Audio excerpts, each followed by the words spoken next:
saludo especial, les habla Anderson aquí en otro episodio más de Cosmovisión, en donde hablamos de libros, de música y demás. El día de hoy quiero conversar acerca de uno de los cantantes que ha sido uno de mis favoritos. Algunos de mis amigos lo saben y no lo pueden creer, pero vamos a hablar acerca de Marcos Witt.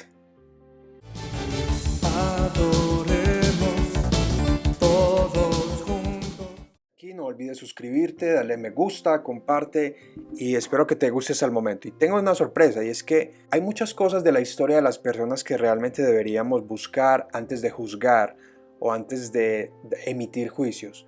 Por ejemplo, tengo un libro en mis manos que se llama Lo insensato de Dios y la autora es Nola Warren, no es nada más y nada menos que la madre de Marcos Witt.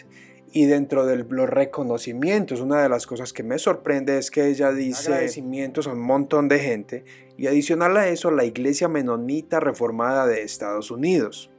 Esto me llama muchísimo la atención porque por un lado sus influencias reformadas parece que son evidentes y además de que los menonitas son una ala del cristianismo que se enfoca mucho en la educación de los hijos. El papá de Marcos Witt murió en un avión evangelizando, fue asesinado, así que el que lo crió fue el segundo esposo de Nola Warren, y ese es al que él se refiere como papá, y ella estaba sola. Parece ser que ella, por esos principios, esa influencia cristiana, logró sacar adelante a sus hijos y fue la educación de ella lo que le trajo los principios y la fe a Marcos Witt y al resto de sus hermanos, que en el libro Enciende una luz habla un poco más de ellos, de cómo cada uno está en su ministerio, y en el disco Enciende una luz en el video Jerry también predica en otras áreas de México. Creo que eso es importante a la hora de nosotros conocer un poco de los autores, refrenarnos. Esa es la verdadera libertad de expresión, tener la libertad de restringir lo que hablamos y lo que opinamos de otros, y por favor siempre investigamos primero. Pero el día de hoy no vamos a hablar tanto de su música, sino más bien de sus libros. Tengo por acá algunos libros. Tengo su libro Adoremos, que tiene el mismo título de uno de sus discos de los 80s. También tengo por acá otro libro de él que se llama Enciende una luz, similarmente conectado con otro de sus discos del año 99, Enciende una luz. Y tengo otro libro que creo que es uno de sus libros más recientes, que se llama Los hábitos de los mejores líderes, basado en el Salmo 23. Entonces lo que voy a hacer es sacar un top de frases que subrayé a través desde hace muchos años que los leí. Por ejemplo, este libro Adoremos lo leí en el año 2010, y una de las cosas que siempre me ha ayudado a leer libros es que subrayo y me acuerdo dónde tengo subrayado, y algo detona esa memoria de lo que leo y luego regreso y bueno, me acuerdo, los utilizo cuando voy a enseñar o simplemente lo guardo en mi banco de memoria. Pero también recuerdo que hace muchos años en una de las iglesias donde asistí, un amigo lo criticaba muchísimo. Era de aquellos que tomaba un software en el computador para invertir la canción y buscar mensajes subliminales, y uno de sus discos, Preparad el camino, le buscaba mensajes subliminales y formas de dragones dentro de las alas de este ángel y dentro de las canciones. Pero bueno, eso es algo que en su tiempo se hizo, y de hecho el mismo Marcos Witt en su libro Enciende una luz habla de que algunos líderes en los 90, cuando sacó el disco Poderosos, quemaban y quebraban sus cassettes. Bueno, la verdad yo hice eso con unos cassettes de unos discos de Metallica que muchos años después los volví a comprar, que me pareció que eso no tiene sentido. Me parece más bien que a los jóvenes deberíamos enseñarles a pensar bíblicamente, a retener lo bueno, a extraer lo malo, y creo que pecamos al levantar falso testimonio y al dañarle el buen nombre a una persona. Creo que una cosa es denunciar las obras de las tinieblas que son infructuosas, pero otra es ensañarnos, prepararnos y planear dañarle el nombre a una persona. Me parece que eso, hay una línea delgada allí, pero tú dime qué piensas, ¿has escuchado su música? ¿Has leído alguno de sus libros? Entonces, para poder juzgar y evaluar, creo que necesitamos sumergirnos en lo que la gente tiene que decir, lo que la gente piensa. En este caso, entonces, vamos a mirar algunas de las frases que he subrayado. Realmente no las leo hace muchísimos años, pero vamos a comenzar con el libro Adoremos. Adoremos todos juntos. Bueno, primero que todo, vamos a ver en qué fecha fue escrito este libro. Este libro es publicado por el Grupo Nelson, es una buena publicadora. Salió en el año 1993, aunque el disco Adoremos salió en el año 86, si no estoy mal.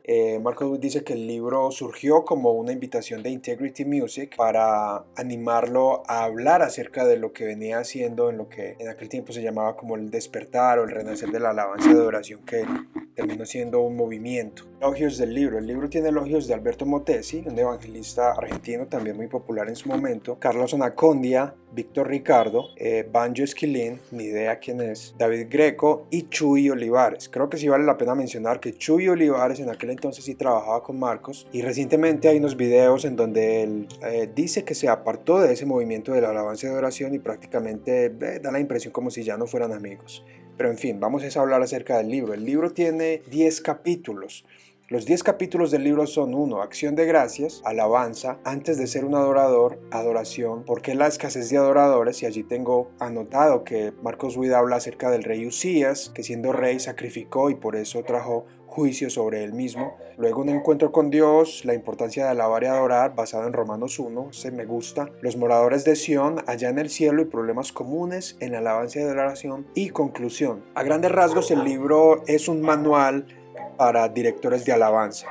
Uno de los capítulos que realmente me gusta es el primero, que habla de la acción de gracias, porque él basa su argumento en el Salmo 100, en donde hay que entrar por sus puertas con acciones de gracias, y creo que esto lo habla en uno de sus discos de Dios de Pactos, y hay una frase que tengo acá: lo que sucede es que a pesar de lo que esté pasando podemos dar gracias. En medio, escribe en mayúsculas, de lo que nos sucede podemos ser agradecidos. Definitivamente esto es algo que es bíblico, nadie puede discutir que no es bíblico. El agradecimiento es una clave para nosotros tener contentamiento, lo cual es su otro punto. Es decir, que lo que viene desarrollando aquí es no solo para el que vaya a dirigir la alabanza o los cultos o los servicios o a tocar la música, sino todo aquel que es llamado a ser un adorador, que son todos los cristianos. El principio para ser un adorador es el de dar gracias. Él dice, por ejemplo, hablando de San Juan, cuando María y Marta llegan y se impacienta Marta porque Lázaro había muerto. Él dice: Señor, si hubieses estado aquí, mi hermano no habría muerto. Dice usted, un reclamo muy natural de acuerdo a las circunstancias que se estaban viviendo, de acuerdo, pero la palabra de Dios nos está tratando de enseñar a ser personas sobrenatural. Está hablando de cómo Marta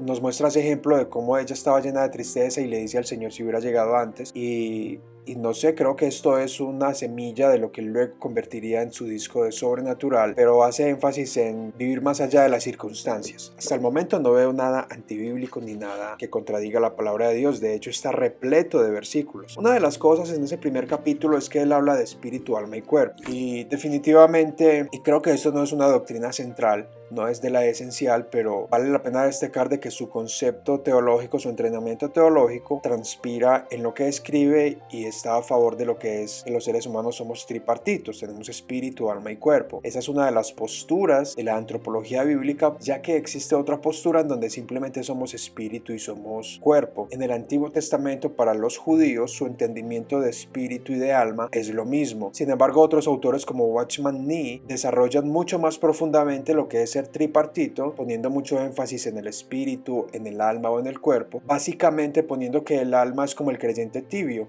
se inclina a uno de los dos. Entonces eso sí, doctrinalmente creo que transpira, pero creo que no le agrega ni le quita. Luego en otro capítulo él cita al autor Don McMinn, The Practice of Praise, la práctica de la alabanza, y dice que la alabanza debería ser más parecida a una fiesta que a un funeral. Creo que es obvio de que para los que crecimos o experimentamos ese tiempo explosivo de la alabanza y de la adoración, para Marcos Witt la alegría, el brincar, el bailar, las coreografías y todo eso tiene mucho sentido con esta frase que cita, pues. ¡Vamos a celebrar su victoria!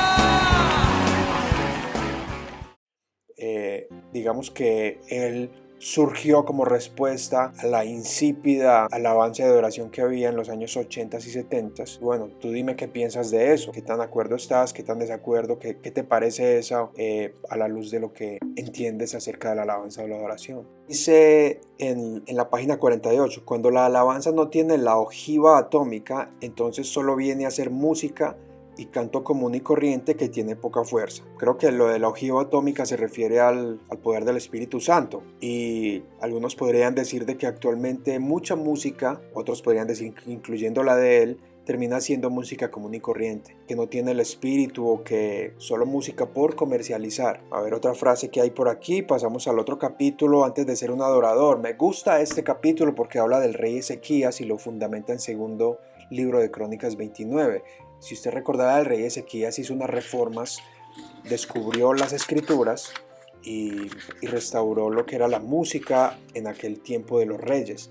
Él dice, Marcos en la página 64, el aprender a hacer las cosas sin saber por qué las hacen. Aquí entra un juego, un peligro que vemos en muchos cristianos. Creo que tiene razón y aplica para muchas labores y servicios, el hacer cosas sin comprender cuál es el fundamento bíblico de ello, la razón de por qué se hacen, termina siendo algo solamente mecánico o cínico. Creo que ahí tiene razón. Dice acerca de Ezequías, él entendía que debía ir mucho más lejos que arreglar lo exterior, debía hacer una limpieza profunda por dentro. El verdadero adorador debe siempre hacer las preguntas que duelen. ¿Qué hay en mi corazón? ¿Cuáles son mis motivaciones al hacer esto? ¿Cuáles son las áreas que necesito que el Señor limpie en mi vida? Creo que para los que les gusta la música y participan en grupos de alabanza y arte, esas son las preguntas difíciles. Creo que son frases muy honestas que él dice en el libro. En realidad creo que el libro es muy práctico, creo que el libro es como tener una conversación con él porque él escribe tal como le salen las cosas y eso es bastante bueno, bastante ameno. No usa muchos tecnicismos, sí usa pasajes bíblicos, los fundamenta y creo que es muy sencillo a la hora de leer. Para los que no saben o tienen ciertas ideas preconcebidas de Marcos Witt, vale la pena que él cita autores antiguos y autores modernos. Por ejemplo, en el capítulo 4, Adoración, él cita a A.W. Tozer y en el libro de los 8 hábitos él cita a Charles Spurgeon de su libro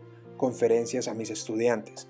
Así que creo que busca fundamentar muy bien sus argumentos y creo que es una de las personas que por lo menos ha hecho la tarea de investigar en la historia que tienen otros que decir acerca de lo que él quiere decir. Cuando cita a Tozer, él cita la siguiente: la adoración es la joya perdida en el evangelismo moderno. Estamos organizados, trabajamos, tenemos nuestras agencias, poseemos casi todo, pero hay una cosa que las iglesias, aún las iglesias del evangelio no tienen, esa es la habilidad para adorar. No estamos cultivando el arte de la adoración, es la gema brillante perdida en la iglesia moderna y yo creo que debemos buscarla hasta encontrarla.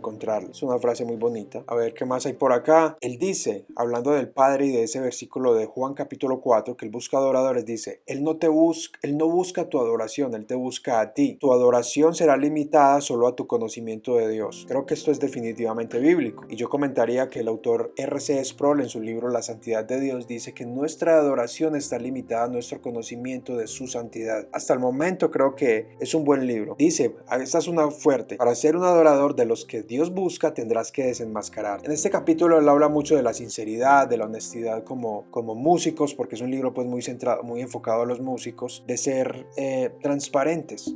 Creo que eso es un buen valor. No lo vi venir, pero no recordaba que él utiliza el pasaje de Isaías 6 para hablar de la santidad de Dios al hablar en el capítulo Un encuentro con Dios. Y él dice, el hombre o la mujer que conoce la presencia del Señor es una persona que sabe confesar rápidamente su error y pedir misericordia. Estos son aspectos que caracterizan al verdadero adorador y lo fundamenta con Isaías. Creo que su exégesis es buena. No veo la verdad. Probablemente tú seas un mejor teólogo que yo, pero lo único que veo es que él toma versículos y los aplica a la adoración y hasta el momento no veo nada supersticioso, nada místico, nada más que la Biblia indique.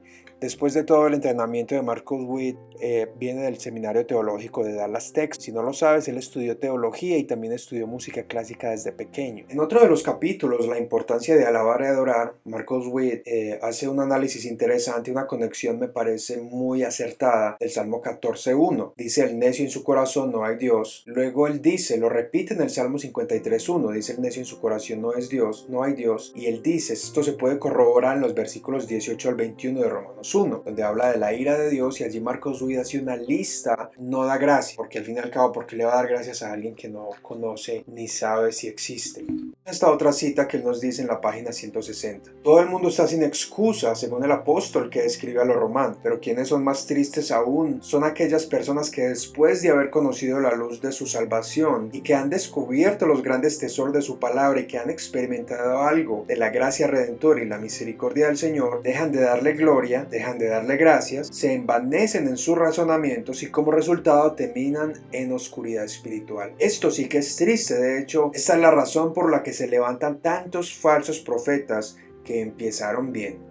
Hombres que Dios levantó pero que permitieron recibir la gloria para ellos mismos y no se la dieron al Señor, dándose a sí mismos un concepto más alto que él debía tener, véase Romanos 12:3, lo cual los llevó a envanecerse en sus razonamientos, predicar cosas que no tienen base en la palabra eterna de Dios y de esta manera engañar a multitudes enteras y causar desastres en el reino. No vayamos a caer en un engaño de hombres, porque no desarrollamos una relación íntima con el Señor para que cuando el hombre empieza a enseñar de sus razonamientos envanecidos, podamos nosotros conocer el corazón de Dios y desmentir todos los engaños por medio de su palabra. Bien, este es el libro entonces. Lo que estamos es juzgando simplemente lo que le está escribiendo y creo que cualquier predicador de sana doctrina, cualquier hermano o hermana de sana doctrina estaría de acuerdo con esto.